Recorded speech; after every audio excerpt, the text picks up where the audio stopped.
Sahabat IM, beberapa hari yang lalu aku melihat sebuah kasus di mana dalam video tersebut terlihat baju yang tiba-tiba terbakar, lalu ada kursi juga ya yang tiba-tiba terbakar tanpa diketahui apa penyebabnya. Ini hampir mirip dengan kasus yang dialami oleh salah satu saudara perempuanku, dan itu benar-benar merasa diteror ya. Aku ingat saat itu aku masih kelas 1 SMA, sedang salah satu kakak perempuanku, sebut saja namanya M, dia kuliah di salah satu universitas di Solo yang sudah semester akhir. Sore itu aku dan ayahku sedang duduk-duduk di depan rumah gitu. Tiba-tiba kami melihat kakak perempuanku ini pulang. Tentu saja aku dan ayahku kaget.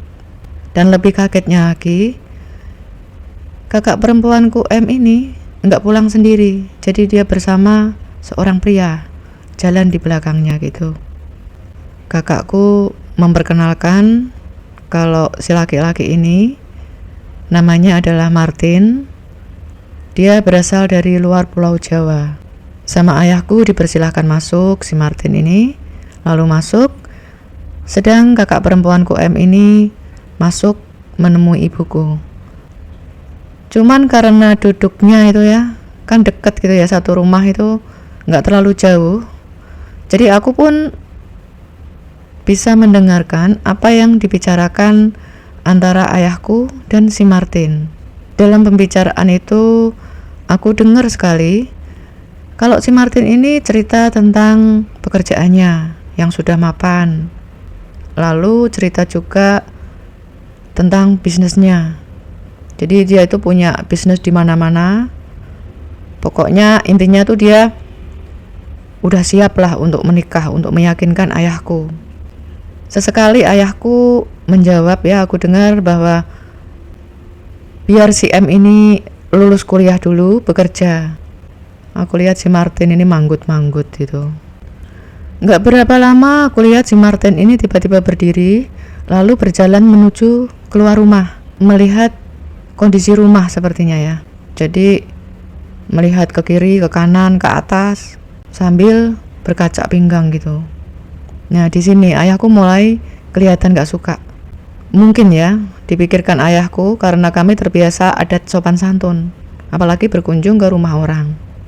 Si Martin ini bilang ke ayahku, "Wah Pak, sebaiknya rumah Bapak ini diambrukkan saja, diratakan. Nanti tanahnya dijual, lalu saya belikan rumah di Semarang, tinggal di kota saja Pak. Nanti saya belikan rumah yang besar." Aku lihat ayahku tersenyum ya. Saat itu aku sempat kaget juga sih. Ini orang ngomong apa gitu dalam pikiranku ya. Rumah di mana pertama kali ayah dan ibuku menikah. Jadi ada sejarahnya. Ya nggak begitu saja langsung diambrukkan lalu pindah, meskipun diganti dengan rumah yang lebih bagus ya. Ayahku ini cukup bijak ya orangnya. Kalau menghadapi orang yang modelnya seperti itu, nggak terlalu banyak mau nanggepin. Jadi cuma didengerin lalu tersenyum gitu. Si Martin ini sambil jalan juga bilang gini, "Pokoknya Bapak itu nggak usah khawatir kalau nanti mau tinggal di kota. Nanti saya belikan rumah yang bagus, yang cukup besar. Paling-paling saya jualkan mobil satu itu saja Pak, cukup itu."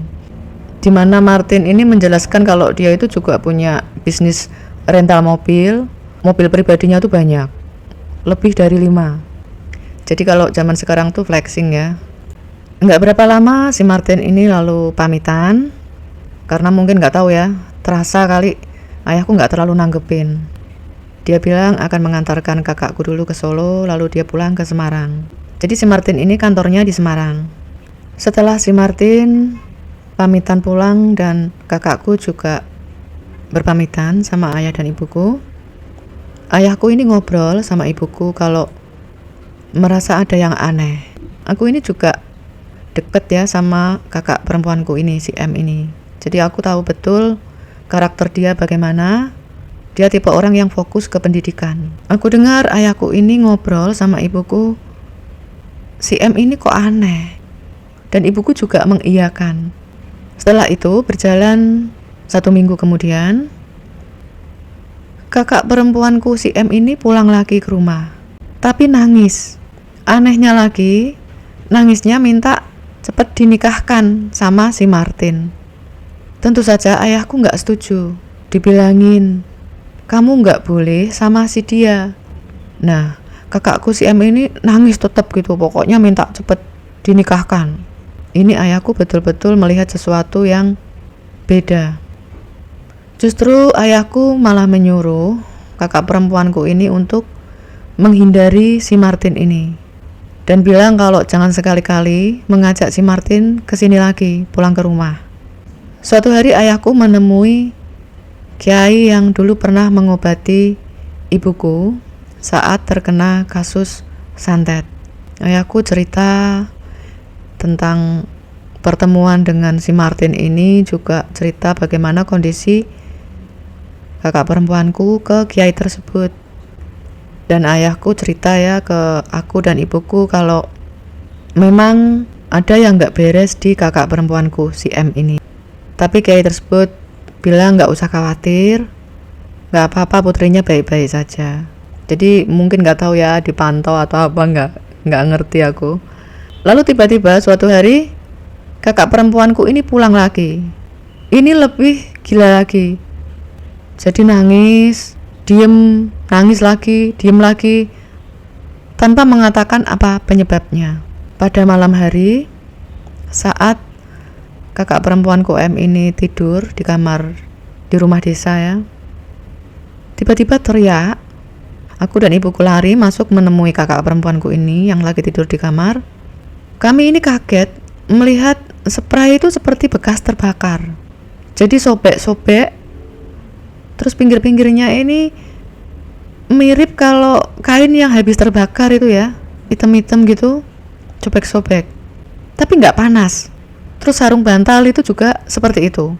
Nah ibuku ini, loh ini kenapa? Kok seperti ini? Tadi kamu bakar ya? Tanya ibuku. Tuh kakakku tuh nggak jawab. Udah.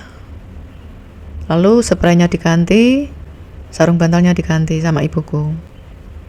Besok harinya, ganti pakaian yang ada di dalam lemari itu berasap. Jadi nggak ada api, tapi ada asapnya. Setelah dibuka sama ibuku, baju yang di tengah-tengah itu ya, kan tumpukan gitu ya. Jadi yang tengah-tengah itu sama, kayak bekas terbakar gitu. Tapi nggak panas, tapi berasap. Kalau kasus yang aku lihat kemarin tuh kan ada api, ini nggak ada api, tapi ada asap. Terus bekas terbakar dan gak panas. Beberapa hari ini seperti itu kasusnya.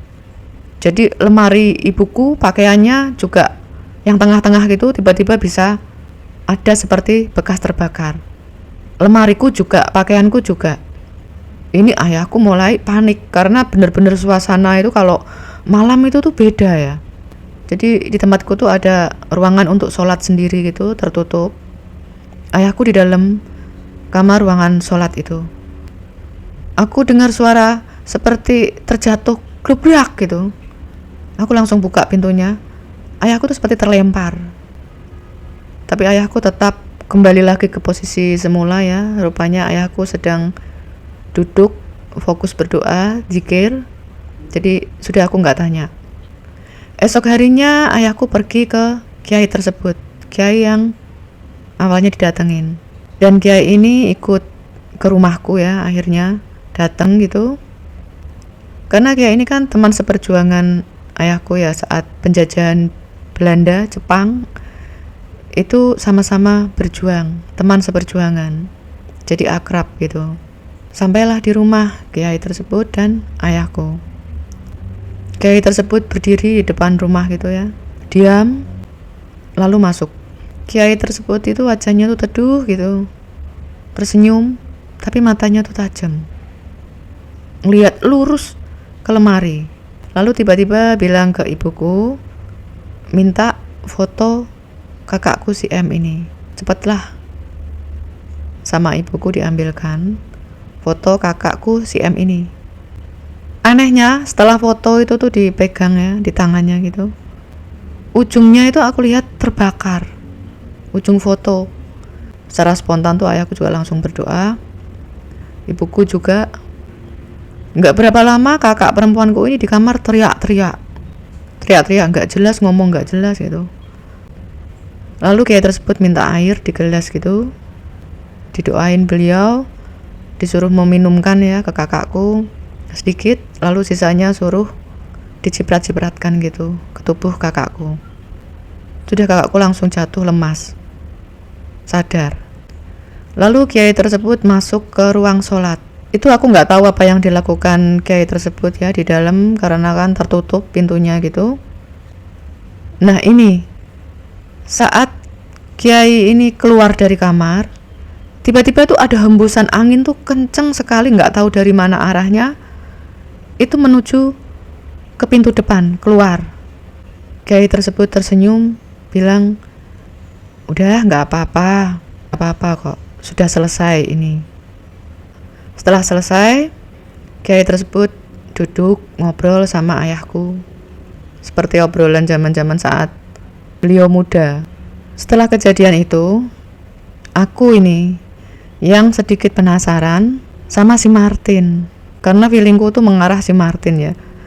Aku melihat kakakku ini seperti apa sih ciri-ciri orang yang diguna-guna.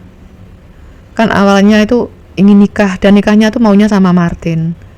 Jadi aku tuh penasaran sama si Martin ini. Kebetulan aku sekolah di Semarang, jadi aku sama temenku tuh ceritanya jadi detektif ya. Aku lacak itu alamatnya yang diberikan oleh kakakku, kantornya, dan betul aku datengin ke sana sama temanku itu. Ternyata si Martin ini adalah seorang penipu. Jadi sebetulnya si Martin ini pengangguran, nggak punya apa-apa, tapi tuh pinter ngomong. Jadi nipu sana, nipu sini, nipu sana, nipu sini, sampai akhirnya dituntut, terus kabur. Jadi beruntunglah kakak perempuanku ini dilindungin ya sama Allah, sampai akhirnya bisa menyelesaikan kuliah dan bekerja. Baru setelah itu menikah.